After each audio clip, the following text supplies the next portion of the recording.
Welcome to the second series in Women of Rotary Speaker Series. I am Chandra Somerville, and I am in the Champaign Rotary Club in Champaign, Illinois. And our speaker today will be introduced by Amber Grulow. Amber is a member of the Bloomington Sunrise Rotary Club, and we are grateful for her hosting today. The Women of Rotary series is a time for us to highlight women that are doing fantastic things in the community.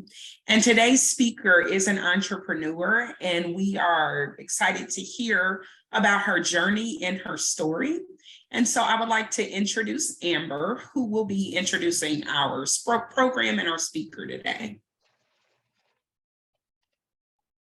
Hello, everyone. It's so good to see so many of you, fellow Rotarians and otherwise, and even a lone gentleman today, or a couple of gentlemen. Thank you so much, Rick. I'll call you out since I can see you online there. I'm so thrilled as a wine enthusiast myself, and I'm sure that many of you on this call are also wine enthusiasts. Diane joked with me earlier that she's going to start drinking wine today, and I highly encouraged it. It's afternoon on a Friday. So if have no fear if she starts sharing a beverage with us at that point. Right now it's just water, but Diane is going to talk to us today. Her presentation is entitled Women as Entrepreneurs, and Diane Hahn is the owner and operator of Mackinaw Valley Winery, just to the west of most of us on the call today. And we're going to learn about women as entrepreneurs in a family-owned business, the challenges that she's faced owning and operating the winery, and just how that's kind of worked out with her family, and some things that inspired her along the way. So without further ado, Diane, welcome to our humble group here, and we look forward to hearing what you have to enlighten us with today.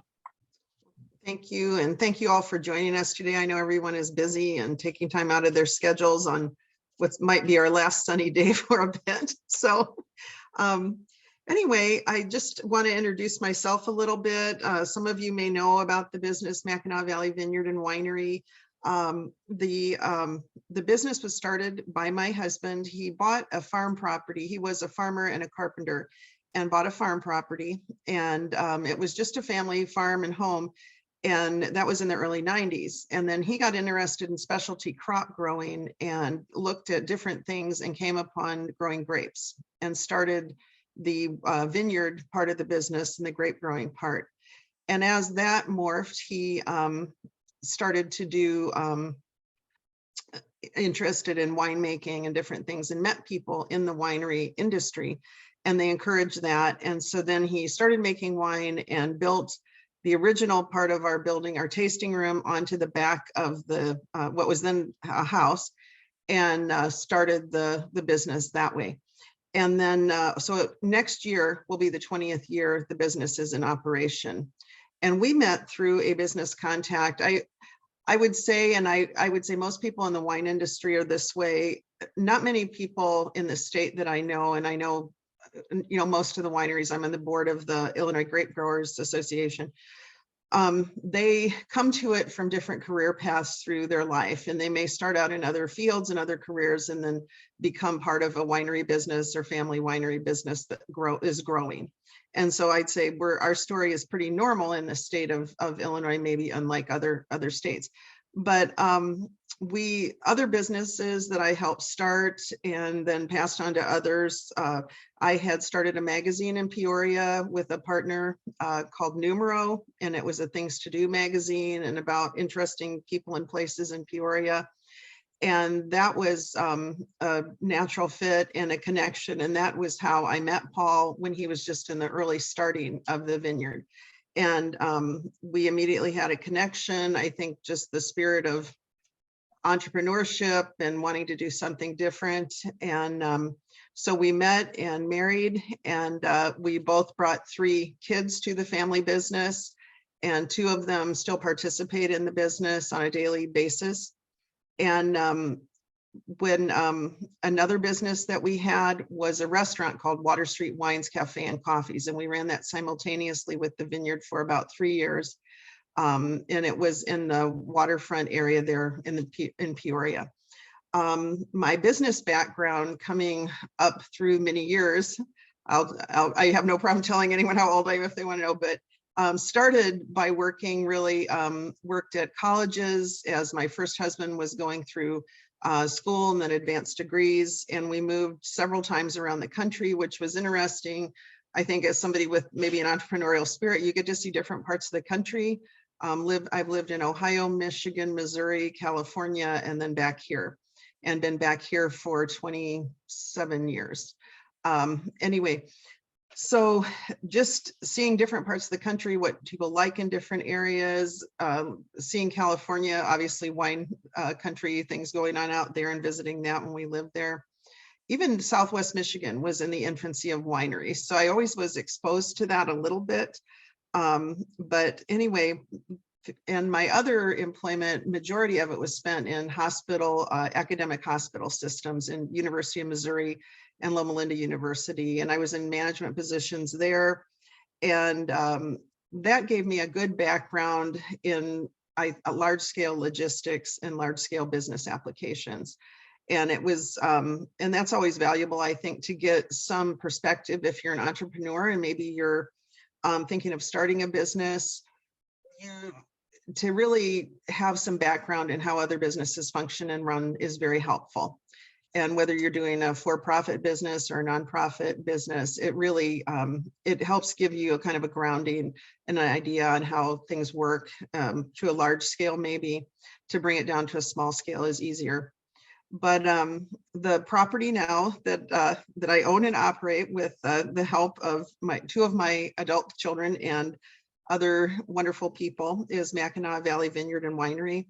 And I've been running it as the solo general manager since 2016. And my husband, Paul, was diagnosed with colorectal cancer in 2012 and was given 2 years to live and lived 4 years. And one of the challenges, one of the interesting things, we had always really worked together. And of course, like most businesses, we had different components. He liked being outside with the vineyard and the wine, the rough winemaking and things like that. I much more was drawn to the customer service, the tasting room, working on the events, working with the bands and different things that we do out there. And then, and we were really, I would say, equal partners. And I don't know if any of you are in that situation now with a small business, with either your business partner or a husband and wife team like we were, but it was something some people found, they would always question me, was that challenging or anything? It was a lot of fun. I have to be honest. We were very complimentary in things that we did. He was very much, and as I hope I was, we listened to each other's perspectives. We knew we were hopefully a little bit more mature than maybe younger people might have been. So we valued each other's perspectives. We knew when the other person had more expertise and you should listen. And that kind of goes even in a business partner situation, not a married couple, but you need to know your strengths and what you bring to the table. And if you have someone else who has strengths in other areas, to really you let them have their say and then, learn something from that as well.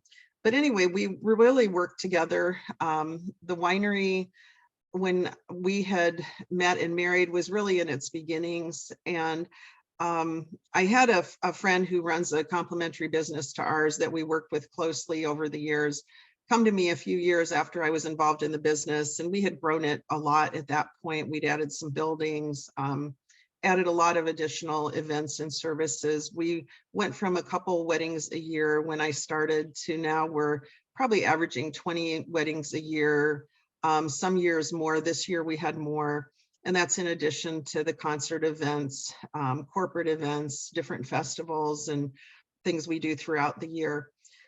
But we really grew the business together. But this person said to me, when Paul started this, and I think it's like many founders of businesses, he founded something and he built the building and started things rolling.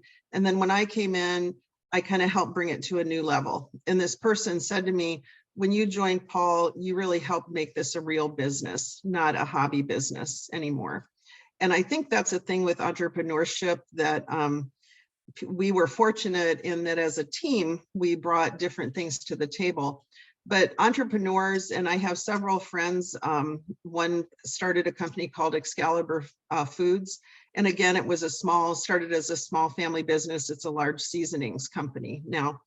And one thing he told me too was, you need to know as the entrepreneur when to ask for help and have someone that isn't maybe treating it like their baby all the time, And I would say I did and do treat the business very personally, but it helps to have someone have that different perspective. The founder sees a business one way, and maybe someone joining them or alongside them might help them grow and realize different capabilities in the business and in the property that are out there, and work to establish maybe some new ideas and some new things. Hang on, I'm getting a little dry here. And one thing I had said to Amber, for those of you listening, if anybody has a question and wants to interject it while I'm speaking, that's fine. So go ahead and click in with that. Hope my voice doesn't fail me. One thing that we've always found important, and I'm sorry, Amber. Might I suggest some wine, maybe to get? Yeah, I might. Okay. Yeah. All right.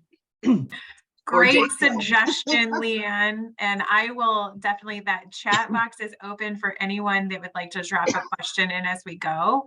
Diane will answer those questions during the presentation, but we will have time at the end as well to answer those questions. Yeah, thank you. Boy, that's really weird. I'm sorry. One of the things I think I brought to the table with Paul, hope you can hear me okay.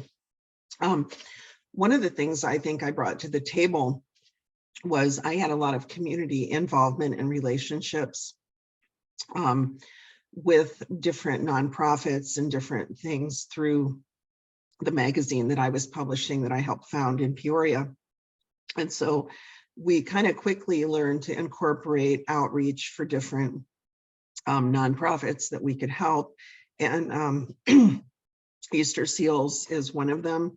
I serve on the board for the steering committee for the Children's Hospital, the Heller Center for Kids with Cancer in Peoria, that does works with our local families and cancer patients that are children to give them a really good quality of life in addition to their treatment. I've done prison ministries at the federal prison level, but just different things that we try to do outreach and help.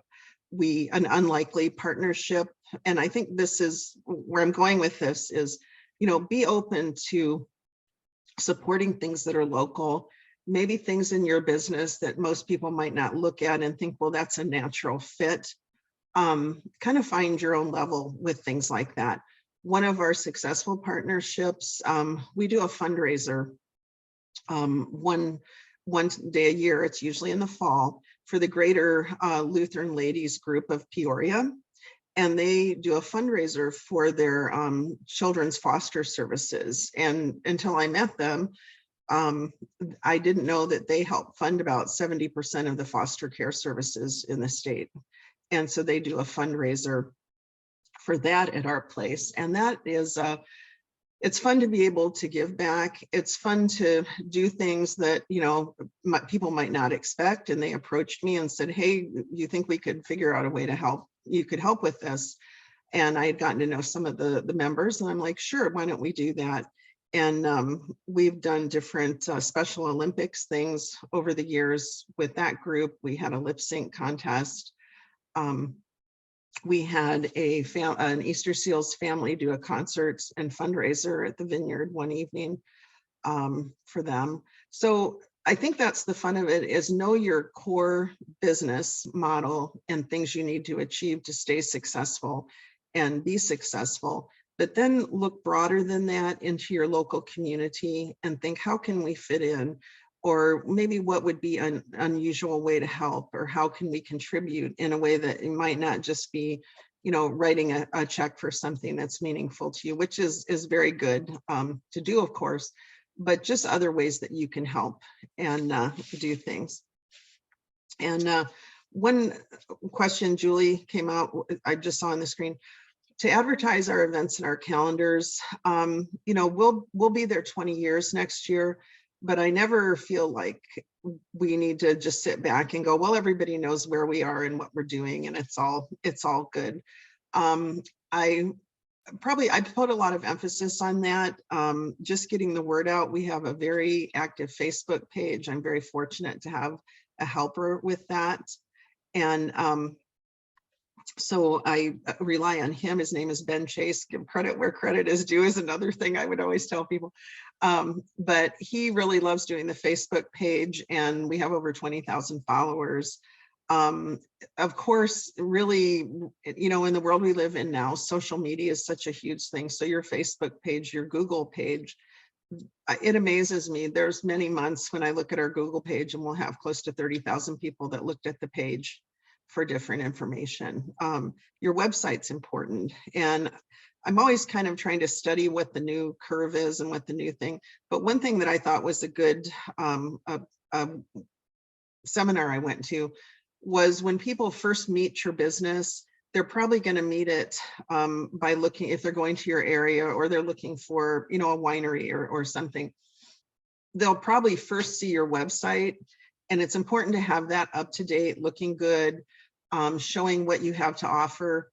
And then once they visit, then they're more likely to join you as a Facebook friend, or you're on your Instagram and different things. And one thing we do try to do is have different, in our property, I don't know if many of you have ever visited it, but it's very scenic. And we try to have different little areas where people can take pictures, post them on Instagram, and have fun things. We have a giant, and when I say giant, it's like 6 foot tall stainless steel rooster. And people take pictures with him all the time. We named him Hansi. And I just found him at one of the local farm service things. But Hahn means rooster in German. So we thought, oh, I need a giant rooster. So, you know, just one thing I like about our business, we try to not be the stuffy winery. We try to be the fun place, and the place people feel comfortable learning about wine. We try to do that with, we have classes for tours and tastings where it's ag tourism is probably the correct way to state that. And I usually present the classes and wine tasting information as a formal wine tasting. We tour the vineyard, talk about the agriculture involved, the things we have to do to keep the plants healthy. We have 15 acres of grapes. And then just different things like that. And the challenges of a vineyard in a place where it's 30 below zero is not unheard of. And we do grow French American grapes on the agriculture side that can survive our winters. But, you know, I think for an entrepreneurial spirit, you always want to have a broad range of knowledge and a broad range of interests, and not just be, you know, pigeonhole yourself into thinking only about a certain aspect of the business. You know, word of mouth advertising is extremely important.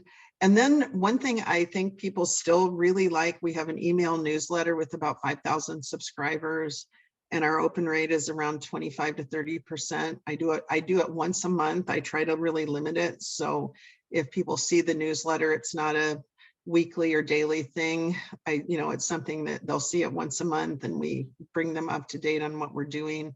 And hopefully it's like, oh, good, that's that. But you know, to reach the younger crowd, and I would say younger being 30 and under, and we do have a large clientele in that age group, the little bit older college students. So definitely social media is the reach for them. I saw a question up there, 8 to 10 years ago, what would you maybe have done different or thought about differently? So let me do a little math here. what was it? Let's see, 2013. Well, you know, we'd all like to have crystal balls, I guess. One thing, you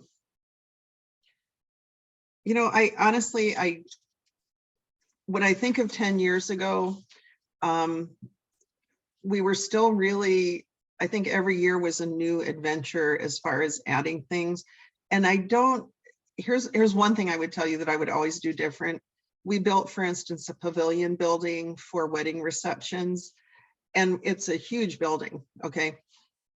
If you think you need a 50 by 50 foot building, build a 100 by 100 foot building if you can do it. You know, you're always going to need more space. So that's one thing I would think is we did a good job. We saw our outdoor events grow from a few hundred people to 500 plus, sometimes double that for concerts and different events that we have. So we have 8.5 acres of parking now. So I would say, again, with the idea of building double, if you think you're onto something that's going to be successful, if you have the resources to build something a little bigger than you think you need at the present time, it's always a good thing. You're never going to regret it because you'll have more storage if nothing else. But you know, but we were in the kind of a building phase 8 to 10 years ago. But we have like 4 septic fields, which is almost like having a small city because of all the restrooms we need. And there's, I would say, a lot of things that aren't glamorous about having a business, and especially a rural business, like having enough restrooms, septic fields, parking, your driveway, all these things that you just kind of think, oh yeah, they're whatever. They can be very expensive to maintain and install, but I don't know. You know, again, it would have been nice to have a crystal ball, but we don't, do we? I'm not sure what I would have done different. I have to be honest with that. One thing I think I would do, here's something I think I would do differently. And this was unusual and not something I expected. So Paul and I had always worked together, and we had both been kind of the public face of the winery in different instances. Like if we did TV interviews a lot, he didn't like doing that. So I'd go on air and do those and things like that. But we would go together, and he'd often speak at Rotary clubs about the business and farming and different things. But one thing I would suggest to anyone, if you're a married couple that's running a business as a team, or maybe you're a male-female team running a business, make sure that people that are involved with your business, and maybe, you know, people who work very closely with you and maybe ancillary businesses know you and know that both of you are working at the business. But one thing that surprised me a great deal, when Paul got sick, and we had 4 years to make adjustments to what I had to take over and see which of our kids as a succession type plan would do. But, you know, we never want to think about the worst that could happen as entrepreneurs. Everything's, you know, we get up and we're kind of, the glass is always half full, maybe wine, maybe water, I don't know. But the glass is always half full.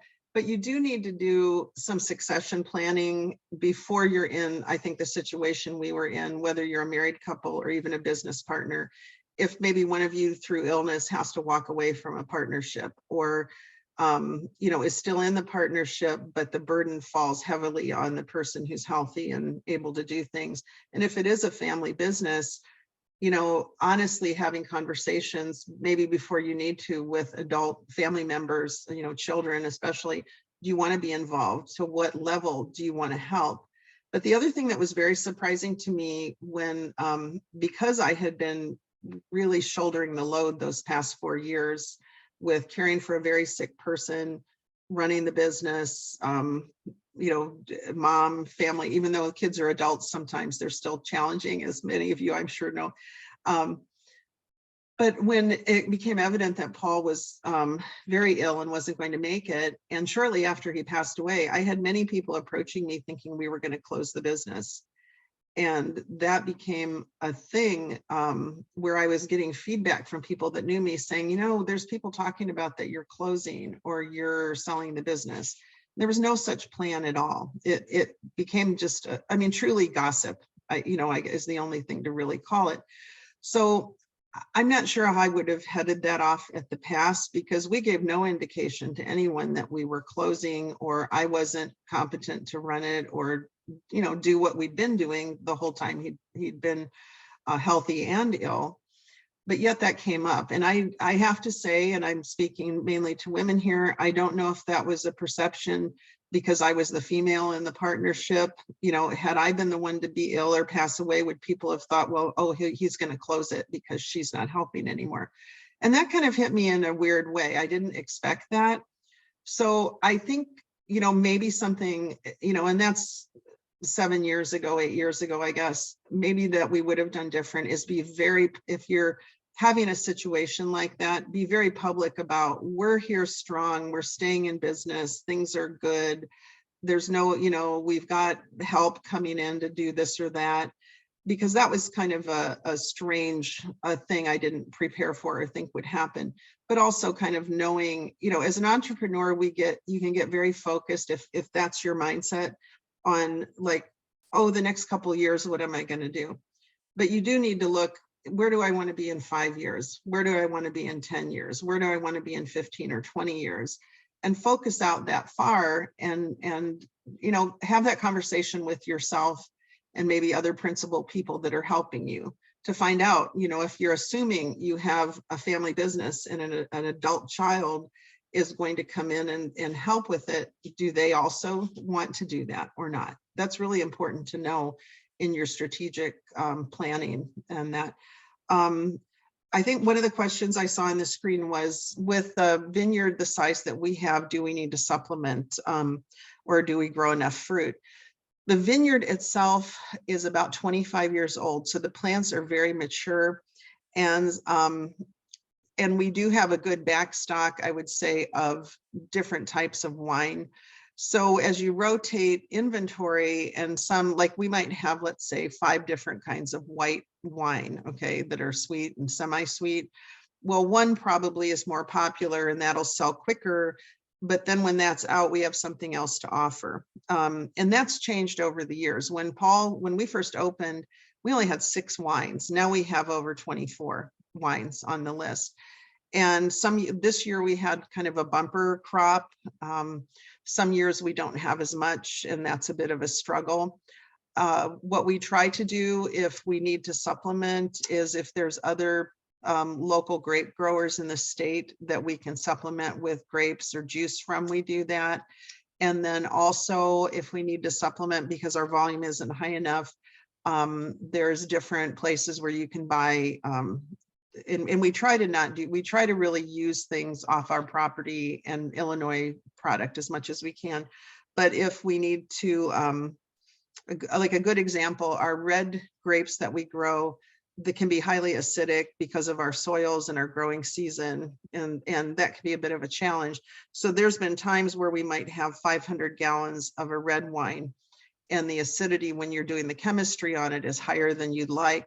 There's 2 ways to fix that in winemaking. One, which we will never do as long as I'm in charge, you can use water. You can water it down and bring acidity down, because water is a neutral pH.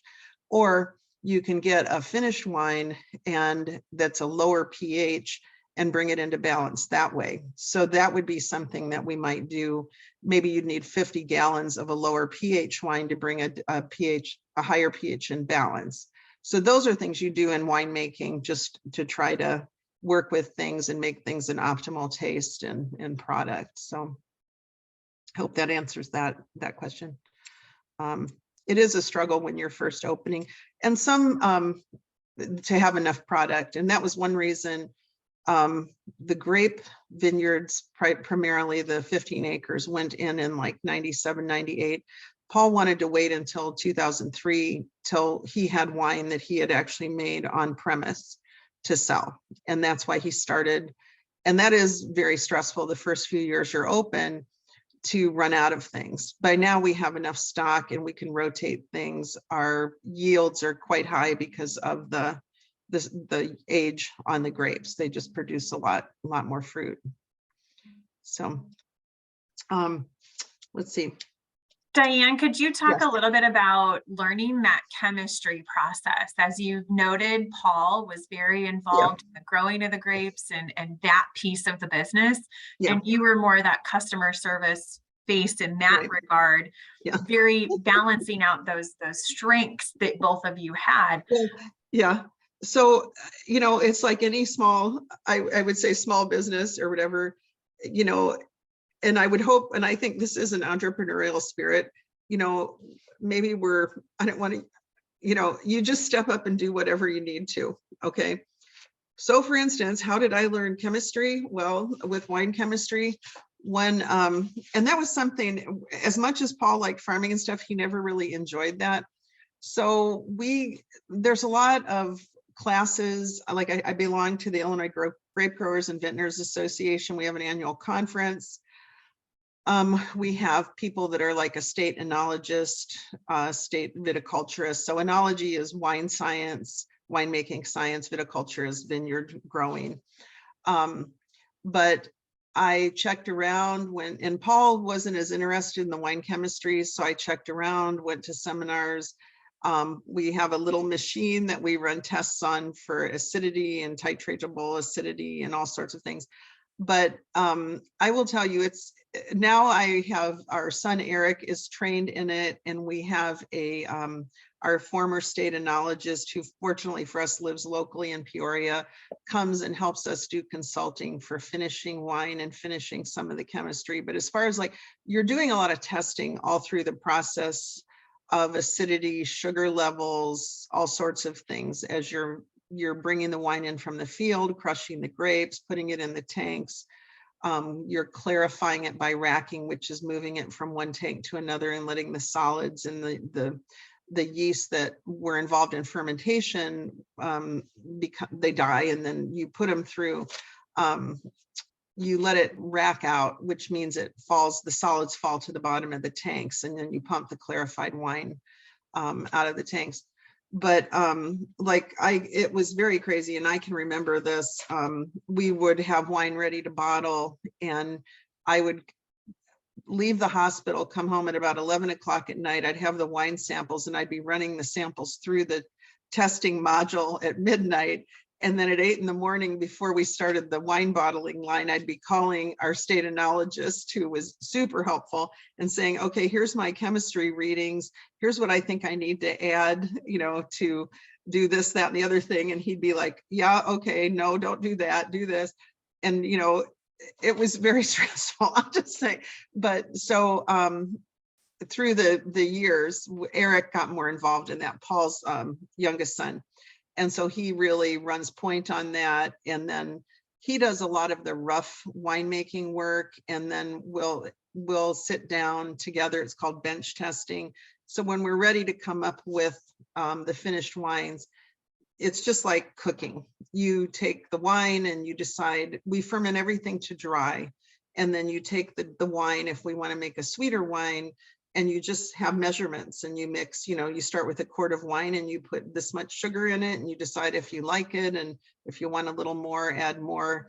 And then once that's done, you extrapolate it into 500 gallons or 1,000 gallons and come up with the mix, the recipe for it. So, if you approach it and don't make it intimidating, it's kind of fun. And sometimes we'll invite some friends over that we know like really sweet wines, and we'll be like, hey, do this. One thing I learned very quickly, and with Paul, and I would say anybody running a winery knows this, Paul was more geared to the fun of the winemaking, and he'd be reading an article about something, and he'd come to me and I think we need to make this. And I was working in the tasting room more and dealing with customers, and I'm like, no, I don't think that's what people are wanting. I'd like to switch it up and make this a little sweeter or a little drier or whatever. And he finally learned to listen to me on that. When we would sell out of things, I'd push that I wanted a certain way. And so I would say now I collaborate very heavily with Eric and Brad, who comes and helps with the consulting. And my daughter, Carly, is our tasting room manager now. But we all sit and kind of collaborate and decide. But I would say at the end, I get the final, yeah, I like it or I don't. And we'll make it sweet or dry or however. the label design. Like one thing I came up with that was kind of fun. My kids, and I have to admit to some level myself included, is kind of fascinated with the Game of Thrones books and then all the maybe fantasy sort of movies, whatever. So we came up with the Dragon series of wine, and those have been two of our biggest sellers. And one is called Red Dragon, and it's a fire dragon, and it's a red wine with an apple flavoring. The other one is White Dragon, and it's a white wine with a pineapple flavoring. And then we have Green Dragon, and it's a port wine, which is you distill wine into brandy and mix the finished brandy back into finished wine. And that's how you make a port. We're not supposed to call it port because we're not in Portugal, but that's what it is. So if you ever see fortified wine on a wine menu, that's what they're telling you, is it's a port. But I got a little flack for that with the family, because everybody was always wanting things named after them. And all 6 of the kids have a wine named after them. And I've now have 5 grandchildren, and everyone's campaigning for a wine for their kids. And I'm like, no, we can't, we don't have enough wines. We're going to run out of labels. So, but the dragons have seemed to pacify everybody once we made them. But when we were making the dragons, the funny story with the White Dragon, it looks like a fun seahorse kind of a label. It's a really pretty label. We have a textbook illustrator friend who makes our labels for us that are the whimsical labels, but the kids wanted it to look really scary. And I'm like, no, that's horrible. I wouldn't buy that wine. So I found a little seahorse head, and I made the lady change it to look like this cute seahorse. So, so mom gets the final say.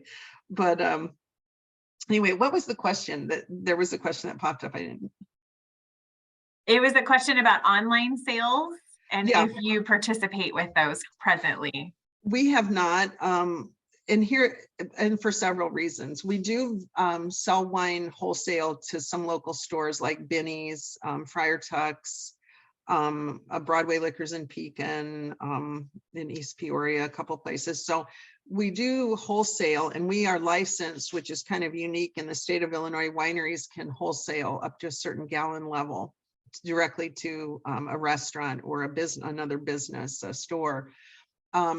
We've stayed away a little bit from online sales because the shipping, it's a little bit costly to ship wine because of the heaviness of it. A case of wine is about 32 pounds, and it takes a lot of special packaging to do it correctly, so you're not having bottles break.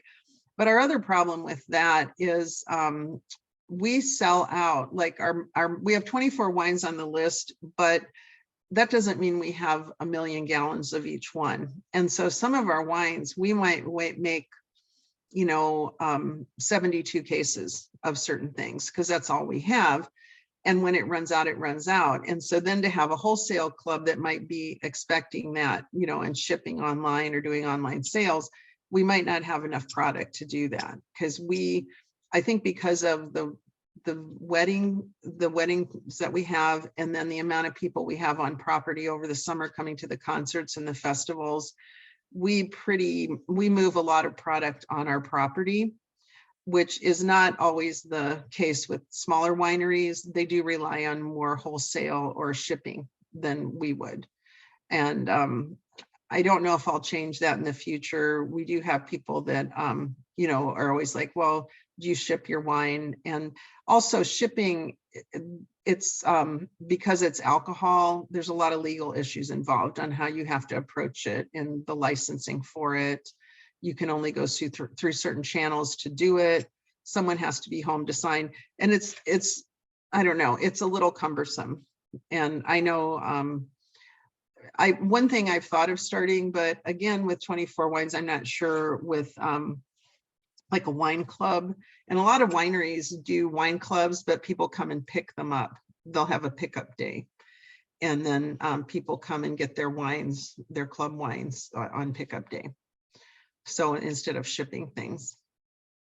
So sorry if anybody needed me to mail something. If you live close enough, I might bring it over.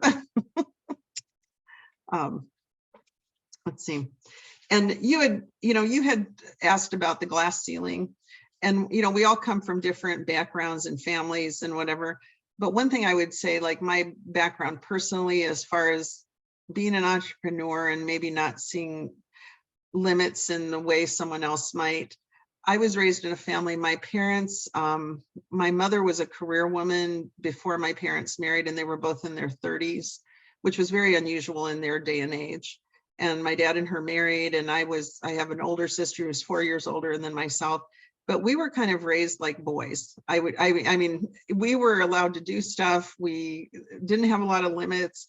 When we were teenagers, we got interested in riding horses, and there was a barn by our house. So we would walk over there after school and groom horses and ride for free. And then we ended up helping someone and that was a trainer, and just, almost from a young age, age 12, in fact, I was working at a barn about 4 hours a day. My parents let us, like, well, as long as your school grades are good, fine. I'm not sure if I had a 12-year-old girl now, I'd let her walk a mile to go somewhere strange and ride horses after school every day. My parents were like, sure, if you want to do that. And eventually they relented and bought us horses because they figured it wasn't going away. And we showed horses, and it was really fun growing up. But so I think from the way my parents treated me, I never had a concept of a glass ceiling, I guess.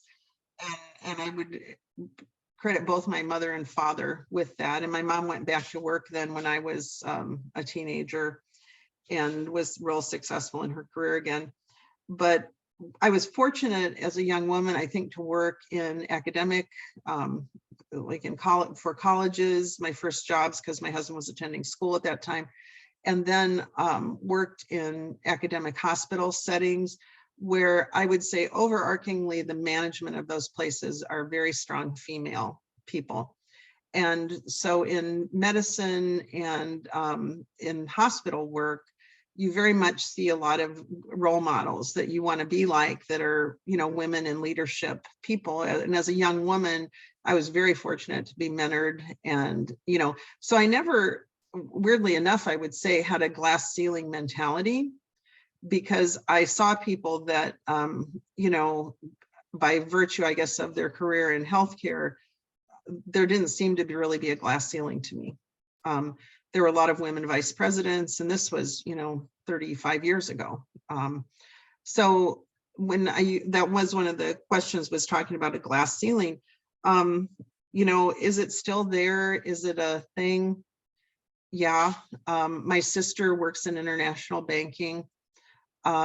She feels it a bit as she travels and deals with people in other cultures and how they approach females in, in a business relationship when she's the person in the room negotiating things. But I think, if it's there and you can break through it, do it. If you really sense there's no way to break through it, do your own thing. And that's maybe where a lot of entrepreneurs are born. They look at things and go, well, this isn't going to work. I think I do need to, seek my place somewhere else. So, and then I just saw a question come up. Do you give tours? Yeah, we do. We have two programs, and you can combine them if you want to, but they're fun. One is called a tour and tasting. And I chatted about that a little bit earlier, where I teach a class in correct wine tasting and kind of wine enjoyment, I guess. And then do a tour of the workroom where we have the machines and the tanks, and talk about the process we do with the bottling and the fermentation and those kind of things, and how we use the different equipment. And then a tour of the property and talk about the plants in the vineyard. And really, depending on what time of year, we're at whatever stage, because they're perennial plants. So they start growing, they go dormant in the winter, and we do heavy pruning and maintenance on them in the fall and winter when they go dormant. Then they only produce fruit on new growth. So grapes it's like having thousands of rose bushes that you have to take care of by hand and prune, and then get ready for spring when they bud and produce fruit again. And then harvest is quite thing. So if you're there, like when it's closer to harvest, it's kind of fun because you can actually see the grapes and the fruit and that kind of thing. And the other thing I do is a chocolate and wine tasting. And that's, again, wine appreciation, but tied with food pairing. And we feature chocolates from a local chocolate maker called The Chocolatier in Bloomington. And so we feature his confection chocolates with our wine, and it's been a fun partnership. And and then sometimes people will combine that with a tour. So Tracy wants to do that. So call me, Tracy. But those are fun programs. And we do charge for those programs. Any day though that you come into our tasting room, let's see, yes, we're open till 5 today. And the question was, can we go now? If you hurry. Champagne might be a little bit of a drive for Chandra, but she can make it. Yes, I would love to host the Rotary at the winery. That would be for a tour or a chocolate and wine tasting or something. Now I lost my train of thought. You're talking about something that you love. That's not hard to do. Oh, one of the fun things, we're always, as an entrepreneur, and I love the advice I would give to him, talk to other entrepreneurs. Don't live in your little silo by yourself. If you can join, one of the groups I've enjoyed over the years is there's a public relations group in Peoria. And I started attending that when I was with the magazine, and then kept going when I started doing the things for at one point I had the magazine, the winery, and the restaurant. That was too many things. Just FYI, don't do that. Is get out of your box and go talk to other people, see what they're doing. If you have friends that are entrepreneurial, talk to them. Be open to meeting all kinds of people. I have friends in this group, and I've joined the Minority Business Alliance in Peoria. They're a great group. And just be aware of, everybody brings different things to the table. You don't know it all. And the more you know, the more you find out you don't know, has been my life experience. So there's always more to learn, but just and don't be afraid. I'm a Christian, a person of faith. And when I read the Bible, it's, I think there's a verse I was seeing the other day, faithful are the arrows of a friend, or the criticism. So if you have a friend that's trustworthy and will give you honest feedback, or a business owner that gives you honest feedback, it's great. And you talk to that person and say, hey, I came up with this idea. What do you think? And they may say it's nuts.